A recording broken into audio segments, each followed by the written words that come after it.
ଜାତିର ପିତା ମହାତ୍ମା ଗାନ୍ଧୀଙ୍କୁ ଅସମ୍ମାନ।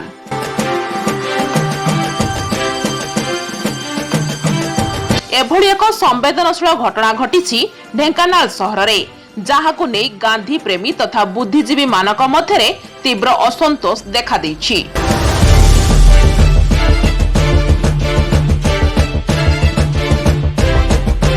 ଜାତିର ଜନକ ମହାତ୍ମା ଗାନ୍ଧୀଙ୍କର 150ତମ ଜୟନ୍ତୀ ଅବସରରେ ଢେଙ୍କାନାଳ ବସଷ୍ଟାଣ୍ଡ ନିକଟରେ ଥିବା ରାସ୍ତାକୁ ଗାନ୍ଧୀ ମାର୍ଗ ନାଁରେ ନାମିତ କରାଯାଇଛି।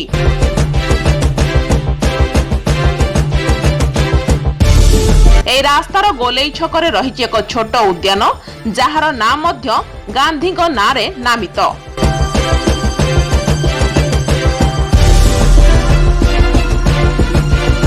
ଢେଙ୍କାନାଳ ସହରକୁ ସ୍ମାର୍ଟ ସିଟି କରିବା ପାଇଁ ଏହି ଉଦ୍ୟାନର ପାଚେରୀରେ ଅଙ୍କା ଯାଇଛି ମହାତ୍ମା ଗାନ୍ଧୀଙ୍କର ଚିତ୍ର, ହେଲେ ଏହି ଚିତ୍ରରେ ଗାନ୍ଧୀଙ୍କର ମୁଣ୍ଡ ନାହିଁ।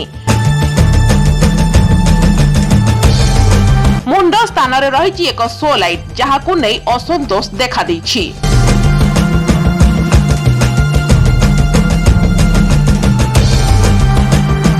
ଢେଙ୍କାନାଳ ଥିଙ୍କର୍ସ ଫୋରମର ସଦସ୍ୟମାନେ ଜିଲ୍ଲାପାଳଙ୍କୁ ଭେଟି ଅସନ୍ତୋଷ ବ୍ୟକ୍ତ କରିବା ସହିତ ଅଭିଯୋଗ କରିଛନ୍ତି।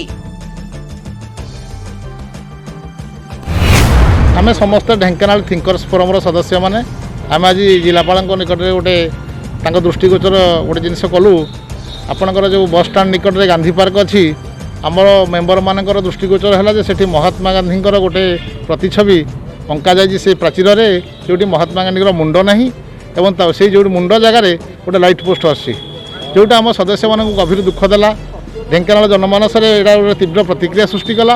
ତେଣୁ ଆମେ ଏହାର ସମାଧାନ ପାଇଁ ଜିଲ୍ଲାପାଳଙ୍କ ଦୃଷ୍ଟି ଆକର୍ଷଣ କଲୁ ଏବଂ ଜିଲ୍ଲାପାଳ ମଧ୍ୟ ସଙ୍ଗେ ସଙ୍ଗେ ଏହାର ବିହିତ ବିଚାର କରିବା ପାଇଁ ଆମକୁ ପ୍ରତିଶ୍ରୁତି ଦେଲେ ଏବଂ ସାଙ୍ଗେ ସାଙ୍ଗେ ଯାଇକି ସେଇ କାହାକୁ ଗୋଟେ ଜଣକୁ ପଠାଇ ସେ ମୂର୍ତ୍ତିଟାକୁ ଘୋଡ଼ାଯିବ ଏବଂ ପେଣ୍ଟିଂଟାକୁ ଲିଭେଇକିରି ନୂଆ ପେଣ୍ଟିଂଟେ କରିବା ପାଇଁ ଆମକୁ ସେ କଥା ଦେଲେ।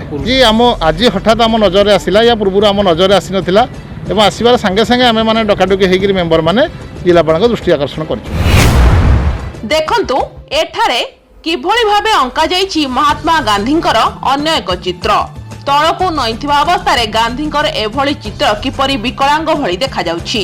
ଏପରି କଦାକାର ଚିତ୍ର ଆଙ୍କି ଗାନ୍ଧୀଙ୍କୁ ଅସମ୍ମାନିତ କରିବା ଅପେକ୍ଷା ବରଂ କୌଣସି ଚିତ୍ର ନ ଆଙ୍କିବା ଶ୍ରେୟସ୍କର ବୋଲି କହିଛନ୍ତି ଗାନ୍ଧୀ ପ୍ରେମୀ।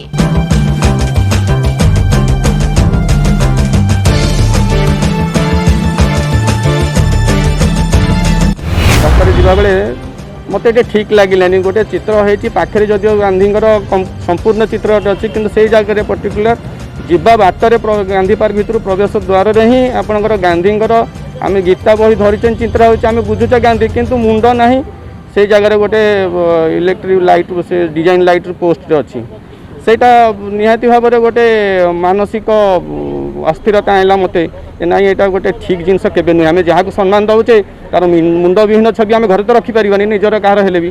ତେଣୁ ଯଦି ଜାତିର ପିତା ମାନେ ଭାବୁଛୁ ସମ୍ମାନ ଦେଉଛି, ଯଦି ଯାହାକୁ ଇଏ ଗୋଟେ ଅଲଗା ପ୍ରକାରର ପରିସ୍ଥିତି ମୋତେ ଲାଗିଲା।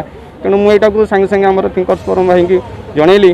ସେଇ ଅନୁସାରେ ଆଜି ଆସି କଲେକ୍ଟରଙ୍କୁ ଦେଲେ, କଲେକ୍ଟର ସାର୍ ବି ମଧ୍ୟ କହିଲେ ନାଇଁ ଏଇଟା ଠିକ୍ କଥା, ୟାକୁ ତୁରନ୍ତ ସମାଧାନ ଆମେ କରିବୁ।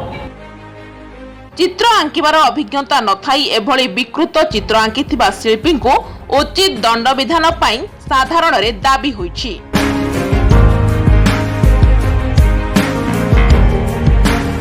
ଢେଙ୍କାନାଳରୁ ଅମଜଦ ଖାନ, ଢେଙ୍କାନାଳ ଲାଇଭ୍।